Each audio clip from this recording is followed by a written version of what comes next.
आणि माणसाला तसंच जगता आलं पाहिजे. पहा, सासू सोनाचे भांडणं होतात, पती पत्नीचे भांडणं होतात फक्त स्वाभिमान जागा झाल्यामुळे आणि फक्त अहंकार मीपणामुळे. आज घराची घरं उद्ध्वस्त होत आहेत फक्त मीपणामुळे. मला सांगण्याचं तात्पर्य, लहान म्हणून जगायला शिका. माणसाला जीवनात मोठं व्हायचं असेल ना तर लोकांनी किती निंदा करू द्या, लोकांनी किती नाव ठेवू द्या, फक्त आपला मार्ग बरोबर पाहिजे. माणसानं जीवनात जगावं कसं एक सुंदर प्रसंग सांगते. विठ्ठल विठ्ठल.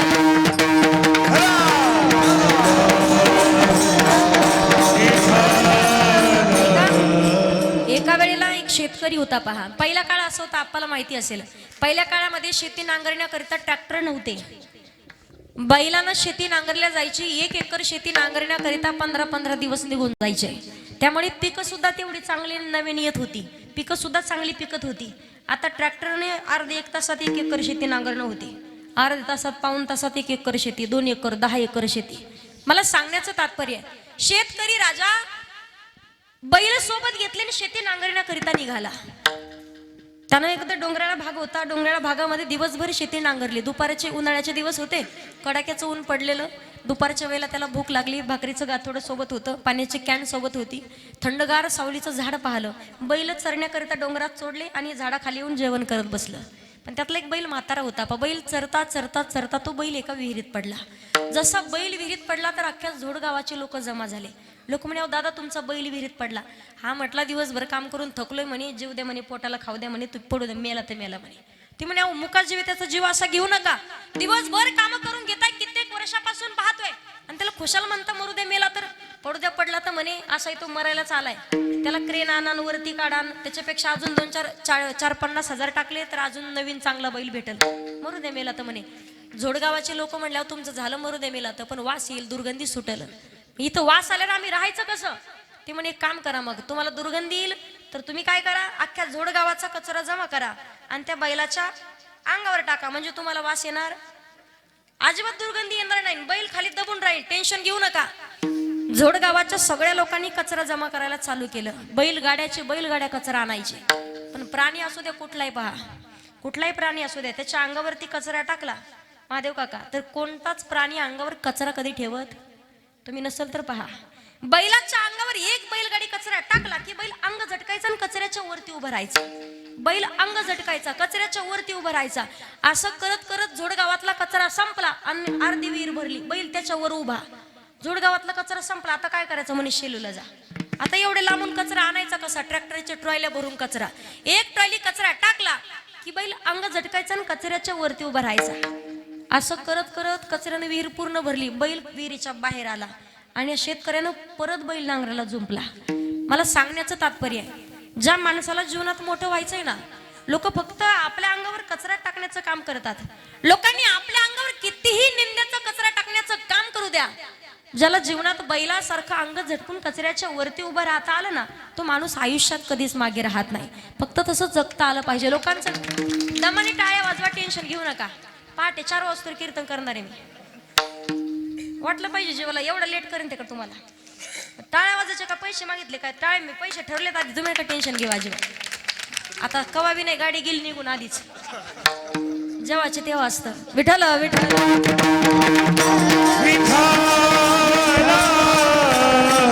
एकदा तरी माणसाने माळकरी व्हावं. एकदा तरी गळ्यात पवित्र तुळशीची माळ, भाळावरती चंदनाचा टिळा आणि अंतःकरणात संतान विषय कडबला. का? ज्याच्या गळ्यात माळ तो होय होय वार करी.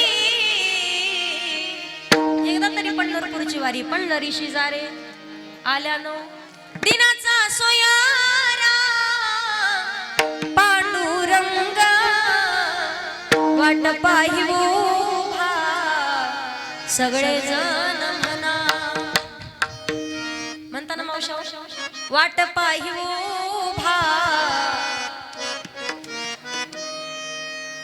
वाट पाही उभा. आताशी बोलायला लागला तुम्ही. एकदा तरी पंढरपूरची वारी करावी. तर खूप बरे सांगतात, आमचं भाग्य तर उजळच, पण त्याचबरोबर आमची चिंता ही वारली अभंगाचं पहिलं चरण. हो हो उजळले भाग्य आता, उजळले भाग्य आता.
मंगळाच्या पहिल्या चरणात तुकोबाराय सांगतात, उजळले भाग्य आता अवघी चिंता वारली. तुकोबाराय म्हणतात आमचं पारमार्थिक भाग्य उजळलंय.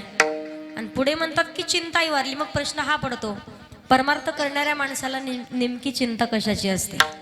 ज्यांनी भगवान परमात्माला अखंड समर्पण केलंय त्यांनी चिंतेत राहणं ही गोष्ट काही बरी नाही. ज्या वेळेला भक्ती देवी, त्यांचे 2 मुलं आहेत, ज्ञान आणि वैराग्य, यांच्यावरचा मूर्छितपणा नष्ट होत नाही म्हणून भक्तीदेवी रडतात. रडणं नारद मुनींनी ऐकलंय. नारदांना सांगितलं, नारद मुनी मी साक्षात भक्तीदेवी आहे, पण माझ्या मुलांच्या वरचा मूर्छितपणा नष्ट व्हावा याकरिता तुम्ही काहीतरी करा. नारद मुनींनी सनकादिक महामुनींना विचारलं, सनत कुमारांना सांगावं की यांच्यावरचा मूर्छितपणा नष्ट होण्याकरिता यांना भागवत सांगावं लागेल. तुम्हाला प्रसंग सांगते पहा. त्यावेळेला सनत कुमारांनी विचारलं, नारद मुनी संसारिक माणसं सुद्धा एवढे उदास नसतात आणि एवढे नाराज नसतात, तेवढा तुमचा उदास चेहरा आहे. ज्यांनी अखंड भगवान परमात्माला समर्पण केलंय यांनी उदास राहणं ही काही बरी गोष्ट नाही. संत त्याला म्हणतात, संत तोची जाना जगी दया क्षमा ज्याची अंगी. अखंड जगताला सामावून घेण्याची शक्ती ज्याच्यामध्ये तो संत.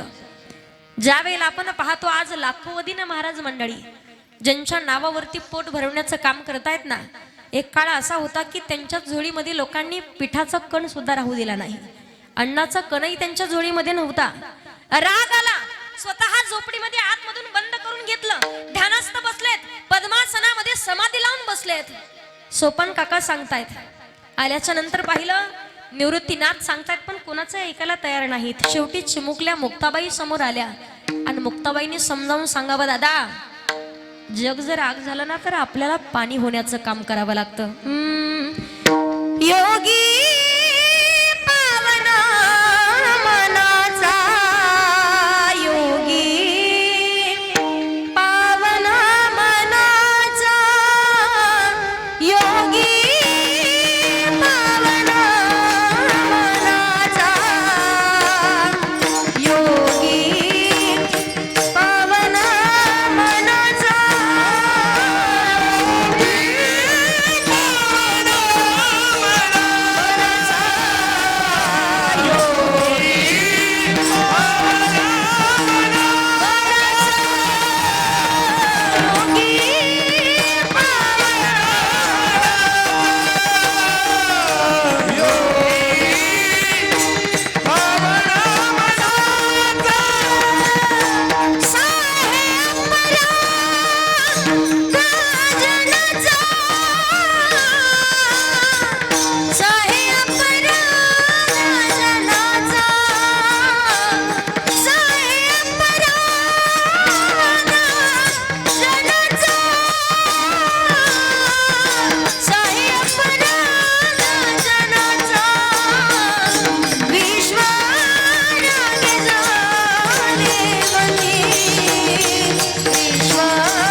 मुक्ताबाई समजावून सांगतात, योगी पावन मनाचा, साही अपराध जनाचा.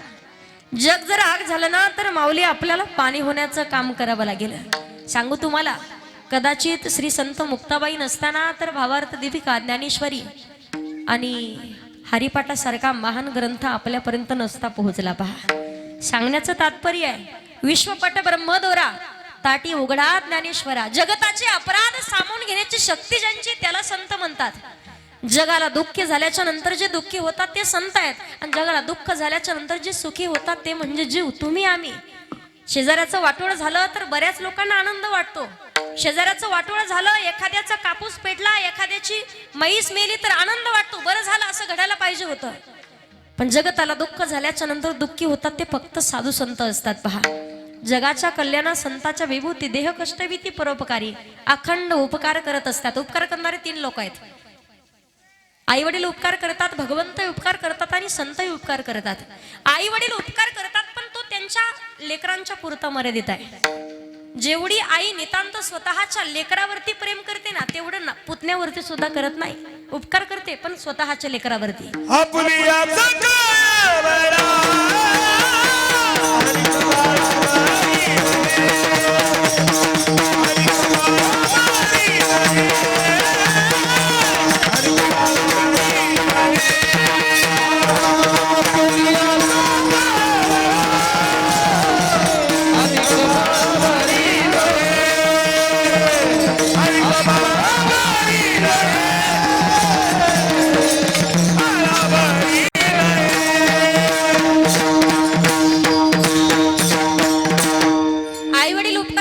लेकरापुरता मर्यादित आहे. भगवंतही उपकार करतात पण भक्त राखी पायापाशी दुर्जनाशी संवारित.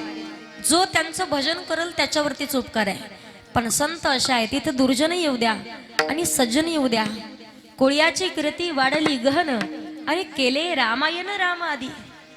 कित्येक वर्ष एक माणूस मारला तर 1 दगड रांजणात टाकायचा असे 7 रांजण भरले.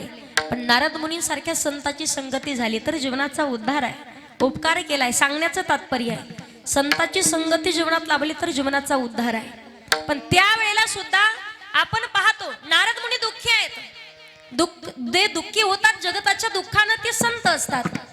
त्यावेळेला तुकोबाराय सांगतात आम्हाला सुद्धा दुःख झालेलं आहे. परमार्थ करणाऱ्या माणसाला नेमकी चिंता कशाची असते तर परमार्थ करणाऱ्या माणसाला चिंता असते ती परमात्मा प्राप्तीची. आणि तुकोबाराय सांगतात ती चिंता आमची वारली, चिंता वारली पण भाग्य उजळलं कधी माघ शुद्ध दशमी पाहुणी गुरुवार केला अंगीकार. तुका म्हणे बाबाजी आपुले सांगितले नाम मंत्र दिला राम कृष्ण हरी. जेव्हा गुरु स्वप्नात आले रामकृष्ण हरी मंत्र दिला तेव्हा उजळले भाग्य आता अवघी चिंतावार. आपण म्हणता उजळले भाग्य आता कधी बऱ्याच दिवसानं नवसायासाने एखादा मुलगा झाला तर बरोबर की नाही. भाग्यानं जर एखादी घरात सुनबाई आली तर आणि सध्याच्या काळात पोरांची लग्न होणं म्हणजे भाग्याचीच गोष्ट आहे. लग्न होईना पोराचे तुम्हाला सांगते गावागावात. आणि लग्न होतात कोणाचे माहिती का ज्या माया बहिणींचे लेकरं संस्कारी असतील त्यांचे. लेकरं फक्त संस्कारी असावेत, पैशाची गरज नाहीये, प्रॉपर्टीची गरज नाही. आज काय काय घटना आपण ऐकतोय. लेकरू किती हुशार असू द्या पण संस्कार नसतील तर किती प्रॉपर्टी असू द्या आणि किती पैसा असू द्या माती मोल असते. लेकराच्या वरती नाही 50 एकर जमीन तरी चालेल, नाही 3 मजली बिल्डिंग तरी चालेल, फक्त पोरग संस्कारी असावं की पंचकृषीमध्ये सुद्धा लोकांनी म्हणावं आमच्या पूर्ण झोड गावाच्या पंचकृषीत या मुलासारखा पोरगा नाही. संस्कारी असावं. त्यांना कुठं पोरगी पाहिजे सुद्धा गरज पडत नाही. फक्त लेकरू चांगले विचाराचं असावं. संतांनी वर्णन केलंय कोळी कन्यापुत्र होती जे सात्विक अशा लेकराचा आनंद तयाचा हरिक. जगाच्या मालकाला आनंद होत असतो. आताच्या घटना पहा ना तुम्ही. प्रॉपर्टी गाड्या बंगले सगळ्या गोष्टी आहेत पण हा महिनाच एवढा खराब आहे तुम्हाला सांगते ना. 2-2 दिवसाला काहीतरी प्रकरणं ऐकायला येत आहेत. सगळ्यांना सोशल मीडियावरती सगळ्या घटना माहिती होत आहेत. आज मला सांगा मुलगा असावा पण प्रभू रामचंद्रासारखाच असावा. रावणासारखा मुलगा कामाचा नाहीये. आज विचार केला जातोय. एक काळ होता सगळे लोक मुलींना आरोपी मुलींना दोषी ठरवायचे, मुलींच्या वरती आरोप करायचे. का मुलगी ही स्वतः अंग प्रदर्शन करते, व्यवस्थित कपडे घालत नाही, नको त्या ठिकाणी फिरते, रात्री 10-10, 11-11 वाजेपर्यंत फिरते. पण या 4-8 दिवसापूर्वीची घटना जर पाहिली 3 वर्षाच्या पोरीनं असा कुठला अपराध केला होता, कुठलं अंग प्रदर्शन केलं होतं, कुठल्या गोष्टीची त्यांनी काळजी घ्यायला पाहिजे होती. अहो ज्या माता पित्यानं एका लक्ष्मीला जन्म दिलेला होता, आयुष्यभर काहीतरी स्वप्न रंगवली असतील, आपली मुलगी सुद्धा लग्न होऊन सासरी जाईल, आयुष्यभर तळहाताच्या फुलासारखं त्या पुरीला सांभाळावं. पण सगळा आनंद सुख सोहळा पाण्याच्या अगोदरच कुठंतरी एवढे हाल होऊन मुलींच्या हत्या होत असेल तर त्या मायबापाचं अंतकरण काय म्हणत असेल. लांबून घटना ऐकतोय मी तर सांगते 2-3 दिवस सोशल मीडियावरती जर पाहिलं तर फक्त तेच प्रकरण ऐकायला भेटायचं. जेव्हा त्या घटना ऐकल्या आणि त्या पोरीच्या बापाचं बोलणं ऐकलं ना, कित्येक त्या पोरीच्या सोबतचे व्हिडिओ, भगवान परमात्माने सुद्धा लाजावं एवढे सुंदर हसलेला तिचा बाप आहे, देवापेक्षा सुद्धा सुंदर दिसतो. पण ती पोरगी गेल्याच्या नंतर त्या बापानं वर मान करून सुद्धा कोणत्या सोशल मीडियाकडे पाहून बोलणं नाही केलं. किती लोकांनी आंदोलन केले आणि काय केले. 3 वर्षाची त्या बापाची पोरगी परत भेटणार आहे का. सांगण्याचं तात्पर्य नाही बोला, संस्कार देता आले तरी चालेल, पण पोरींना रात्री बेरात्री दिसलेली प्रत्येक स्त्री स्वतःची आई, स्वतःची ताई हे म्हणायला तुमच्या लेकराला शिकवलं तरी खूप झालं. पहा, मुलगा असावा पण प्रभू रामचंद्रासारखाच असावा, चांगले विचाराचा पाहिजे. काय काय घटना घडतायत. बीड जिल्ह्यातलं प्रकरण आहे. परत लग्न झालेली मुलगी 10 महिन्यात फक्त पोरीची हत्या केली. का? सासरच्या लोकांनी. काय लोक वागायला लागलेत मी सांगते. काही कालांतराच्या नंतर आपण म्हणायचो कलियुगामध्ये खूप वाईट गोष्टी आहेत, पण कलियुगामध्ये सुद्धा आताचं वर्णन केलं ना तर कलियुगाचे सुद्धा आपण पाहिलं काही दिवसांनी जग बुडाल्याशिवाय राहत नाहीये. यावर्षी एवढा महापूर आलेला आहे, एवढा पाऊस पडला की कित्येक लोकांचे घर परिवार घराचे घर उद्ध्वस्त झालेत. धान्याचा कण सुद्धा घरात नाही आला. याला कारणीभूत फक्त याच घटना आहेत. ज्या वेळेला छत्रपती शिवाजी महाराजांच्या रयतेतील एखाद्या स्त्रीकडे एखाद्यानं वाईट नजरेनं जरी पाहिलं तर त्या व्यक्तीचा चौरंग केला जात होता. खऱ्या अर्थानं आता शिवशाही असती ना तर छत्रपती शिवाजी महाराजांनी नक्कीच त्या माय बापाला आणि त्या पोरीला न्याय मिळवून दिल्याशिवाय राहिले नसते. पण आज पाहिलं तर दलालाच्या हातात सगळं राज्य गेलेलं आहे. गोष्टीचं वाईट वाटतं पा कधी कधी. माय बापाला प्रश्नच आहे की पोरीला जन्म घालावा की नाही घालावा. कारण जन्म घातल्याच्या नंतर एखादी मुलगी शेजाऱ्याच्या घरी फक्त खेळण्याकरिता जात असेल. एक काळ होता व गावातल्या लोकात कुठं पंचकृषी दुःख झालं तर पूर्ण गाव सहभागी व्हायचं. अनोळखी माणूस जरी असला परिसरातला तरी त्याच्यासोबत लेकीपाडीला पाठवत होते सासरी नांदण्याकरिता. पण आज शेजाऱ्याकडे जर पोरगी खेळण्याकरिता गेली आणि बाप कामावरून आला आणि माहिती झालं तर शेजाऱ्याच्या घरी पोरगी आहे तर बापाला सुद्धा कुत्र्यासारखं धावत पळत यावं लागतं. का? आपली पोरगी सुरक्षित असेल का, आणि स्वतःच्या घरी घेऊन जाण्याचं काम करतो. नाही प्रॉपर्टी नाही बंगला कमवता आला तरी चालेल, पण लेकरांना फक्त संस्कार देण्याचं काम करा. विठ्ठल विठ्ठल.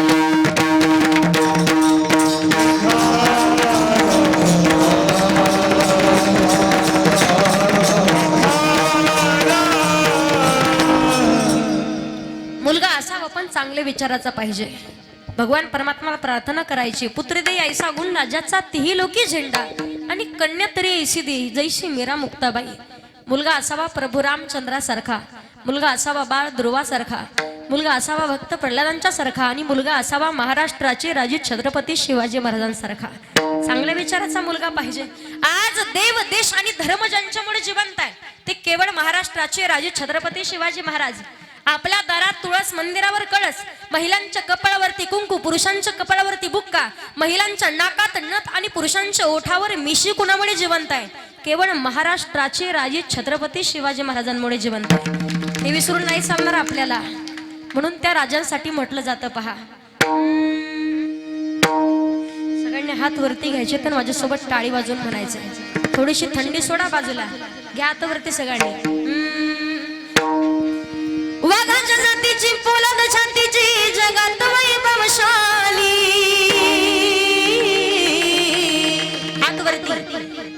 वाघाच्या जातीची पोलाद छातीची जगात वैभवशाली.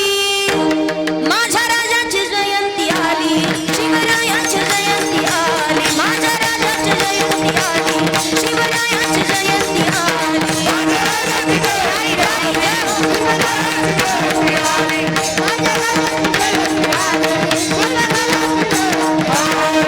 शिवनेरीवर शुभ जन्मला,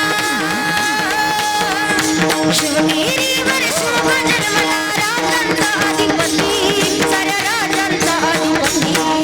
दैवत छत्रपती नामचा दैवत छत्रपती. शिवाचे मावळे आम्हाला नाही कुणाची भीती.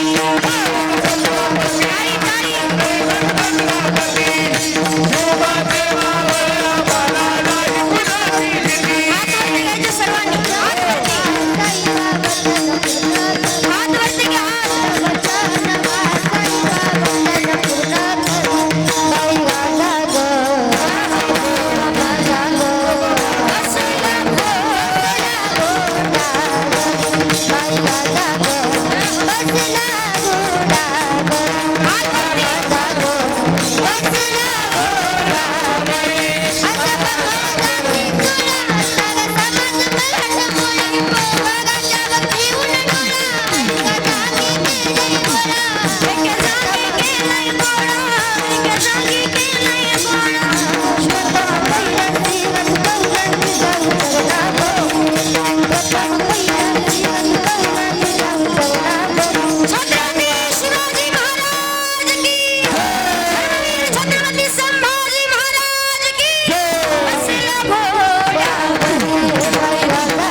छोट्या ताईसाठी टाळी वाजवा बाबा जोरात. सोपान महाराज 6 महिने झाले तिला संस्थेत येऊन, पण पहिल्यांदाच कीर्तन आणले मी तिला आज.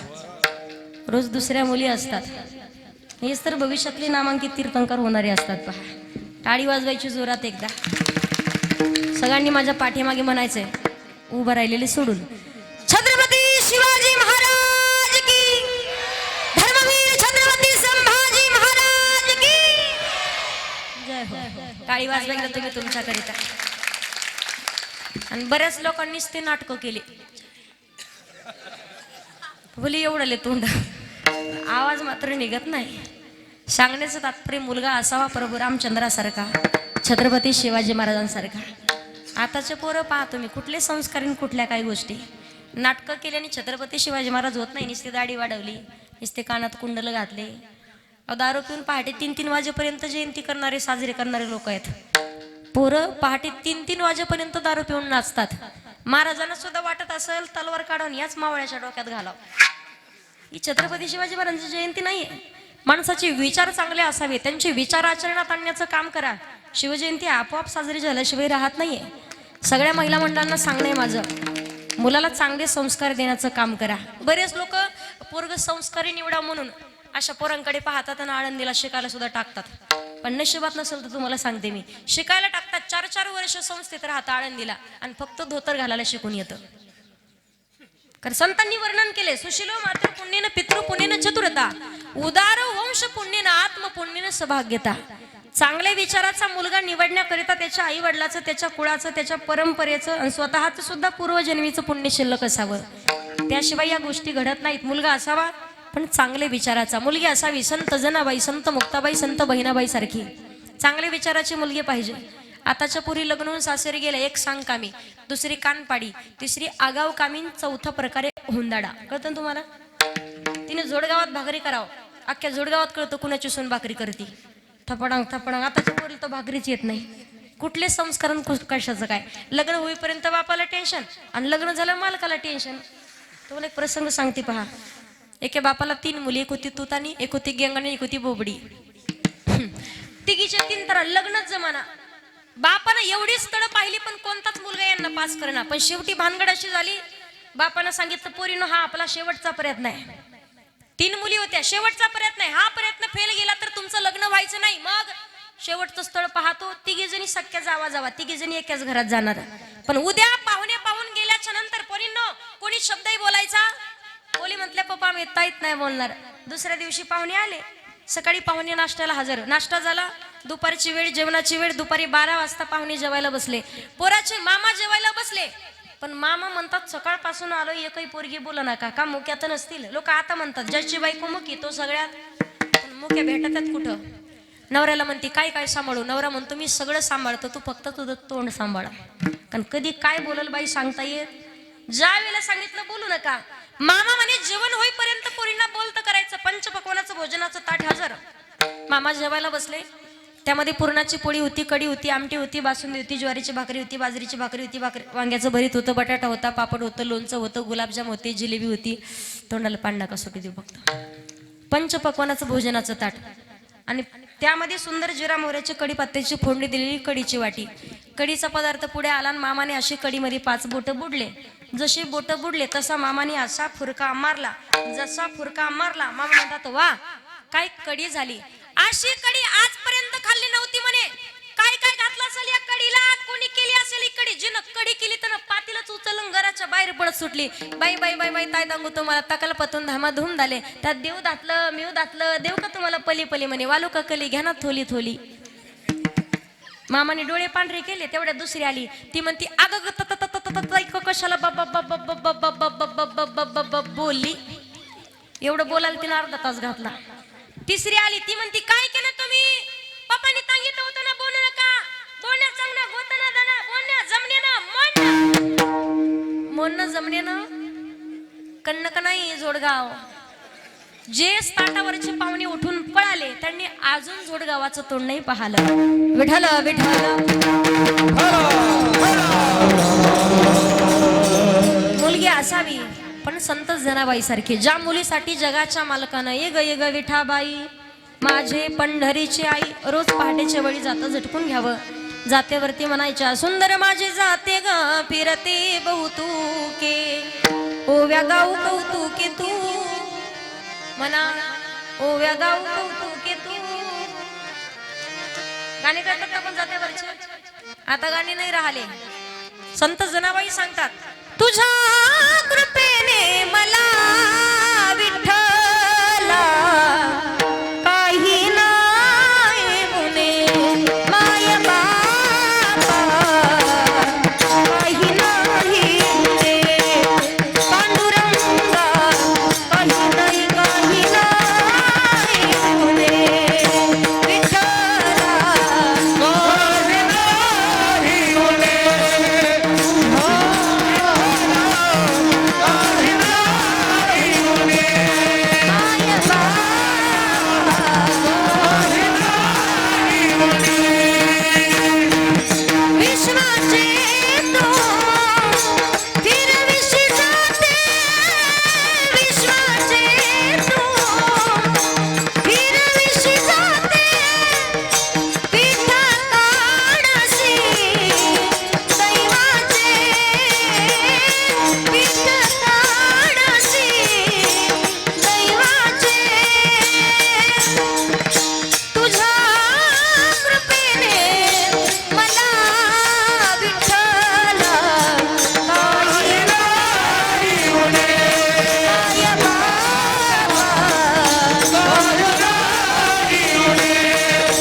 जे भगवान परमात्मानं जात्यावरती दळण दळू लागण्याकरिता यावं, मुलगी असावी संत जनाबाई संत मीराबाई सारखी. मुलगा झाल्याच्या नंतर म्हणा, उजळले भाग्य. आता संतांनी वर्णन केले, भाग्य तरी नो हे धन पुत्र दारा निकटवास बरा संतापाई. याला भाग्य म्हणताच येत नाही, पण मुलगा असावा चांगल्या विचाराचा. सांगण्याचं तात्पर्य जगद्गुरु तुकोबाराय सांगतात, पारमार्थिक भाग्य उजळलंय आणि परमात्मा प्राप्तीची चिंताही वारली, पण कधी अभंगाचं दुसरंच.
अभंगाच्या दुसऱ्या चरणात तुकोबाराय सांगतात, संत दर्शनी हा लाभ पद्मनाभ जोडला, पारमार्थिक भाग्य उजळणे चिंताही वारली परमात्मा प्राप्तीची. कधी जेव्हा संतांचं दर्शन संतांची संगती झाली तेव्हा आपल्यालाही भगवान परमात्माची प्राप्ती करायची असेल. संतांनी वर्णन केले, हरी प्राप्तीची उपाय धरावे संताचे ते, एकदा का चरण धरले संताचे पायी, हा माझा विश्वास.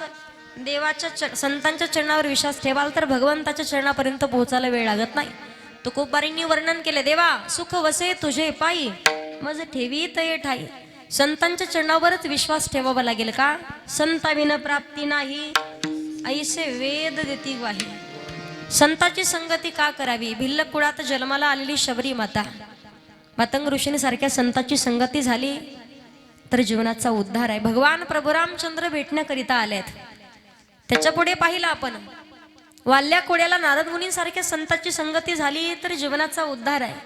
संतांची संगती ज्याच्या ज्याच्या जीवनात लाभते त्याच्या जीवनाचा उद्धार झाल्याशिवाय राहत नाहीये. पण सांगण्याचं तात्पर्य आहे, 3.5 हाताचा नरदेह फक्त 3.5 अक्षरावरती अवलंबून असतो. विश्वास हा फार महत्वाचा आहे. मग तो प्रपंचात असू द्या अथवा परमार्थामध्ये असू द्या. प्रपंचामध्ये सुद्धा पती पत्नींच्या मध्ये एकमेकांच्या वरती विश्वास आहे म्हणून तर संसाराचा रथगाडा चालू आहे. बाईच्या मनात आलं तर एकच थेंब टाकण्याची गरज आहे, पण तरी सुद्धा मालक विश्वासानं विश्वास ठेवून रोज भोजन करण्याचं काम करतात. का? तेवढा विश्वास आहे. तेवढाच विश्वास आपण भगवान परमात्माच्या वरती ठेवायचा आहे आणि संतांच्या वरती ठेवायचा आहे. का?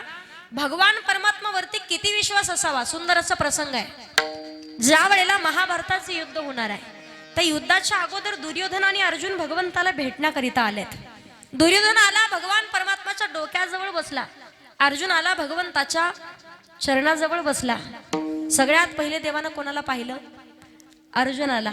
विचारलं, अर्जुना कधी आलास? दुर्योधन म्हणतो, देवा त्याच्या अगोदर मी आलोय, तुला दिसलाच नाही म्हणे. बरं येणं कशाकरिता केलं म्हणे? काय नाही भगवान परमात्मा देव म्हणे तुमची सहाय्यता घेण्याकरिता आलो आहेत. भगवंत म्हणतात एकीकडून माझं पूर्ण सैन्य राहिलं आणि एकीकडून फक्त मी एकटा. दुर्योधनाने विश्वास नाही ठेवला. दुर्योधनानं भगवान परमात्माकडून मागितलं, पण शेवटी विजय कोणाचा आहे? लोक दुर्योधन बुद्धीचे सध्याच्या काळात देव कोणालाच नकोय, देवाकडूनच पाहिजे. देवा मला हे द्या, देवा मला ते द्या. पण त्याचा सुद्धा स्वभाव आहे, घे तेवा देशी ऐसा असं अशी उदाहरण. पितामह भीष्माचार्यांनी प्रतिज्ञा केलेली आहे, उद्या सूर्योदयापर्यंत धरणी मातेवरती एकही पांडव जीवित राहणार नाही. भगवान परमात्माच्या पायाखालची जमीन हदरली. मध्यरात्रीच्या वेळेला द्रौपदी मातेकडे आले. द्रौपदीला सोबत घेतलं आणि पितामहाच्या जवळ गेले. पितामह भीष्माचार्यांच्या जवळ आणून द्रौपदीला सांगितलं, द्रौपदी प्रदक्षिणा पूर्ण करायची आणि बांगड्याचा आवाज करायचा, दर्शन यायचंय. एक प्रदक्षिणा पूर्ण केली, बांगड्या वाजवल्या, दर्शन घेतलं, आशीर्वाद दिला, अखंड सौभाग्यवती भव. परत दर्शन घेतलं, बांगड्या वाजवल्या, अखंड सौभाग्यवती भव. किती विश्वास असावा हे सांगते. 3दा दर्शन घेतलं, परत आशीर्वाद दिला, अखंड सौभाग्यवती भव. द्रौपदी माताच धाय मोकलून रडू लागल्या. पितामह महात्मा, हा आशीर्वाद या जन्माचा आहे की पुढच्या जन्माचा आहे? डोळे उघडून पाहतात. पहिला प्रश्न केला, तुला घेऊन कोण आलाय? सांगितलं, माझा गडी मला घेऊन आलाय. ज्या वेळेला धावत पळत गेले, द्वारावरती येऊन पाहिलं तर द्रौपदी मातेच्या चप्पल हातात घेऊन खांद्यावरती घोंगडी टाकून जगाचा मालक वाट पाहत बसला होता द्वारावरती. पितामहांनी पाहिलं, लोटांगण घातलं. भगवान तुम्ही जर देव उभा मागे पुढे उगवी कोडे संकट, मागे पुढे उभा राहे सांभाळीत, आली आगाधनी वरया. भगवान तुम्ही जर प्रत्येक भक्ताच्या पाठीमागे असेच उभा असाल ना, तर माझ्यासारखे किती पितामह झाले तरी त्या भक्ताचा केसही वाकडा होऊ शकत नाही. भगवान परमात्मा तिथून निघाले, अर्जुनाकडे आले. अर्जुन घोरत होता. सकाळी पहाटेची वेळ झालेली. घोरताना अर्जुनाला उठवलं. अर्जुना अरे उठ. तेव्हा का उठवता? मला साखर झोप लागलेली आहे, झोपू द्या ना. अर्जुना अरे काल पितामहांची प्रतिज्ञा नाही ऐकली का? म्हणे माझ्या समोरच तर गेली, मी तिथेच होतो, तरी तुला झोप लागली रे कशी? बसलेल्यांपैकी मला सांगा, उद्या 12 वाजेपर्यंत तुम्ही मरणार आहात असं समजल्यावर किती जणांना संध्याकाळी झोप लागला? पण अर्जुन घोरत होता. सूर्योदयापर्यंत एकही पांडव जीवित राहणार नाही प्रतिज्ञा ऐकली तरी घोरत होता. का? देवाच्या वरती किती विश्वास असावा. अर्जुन अरे तुला झोप लागली रे कशी?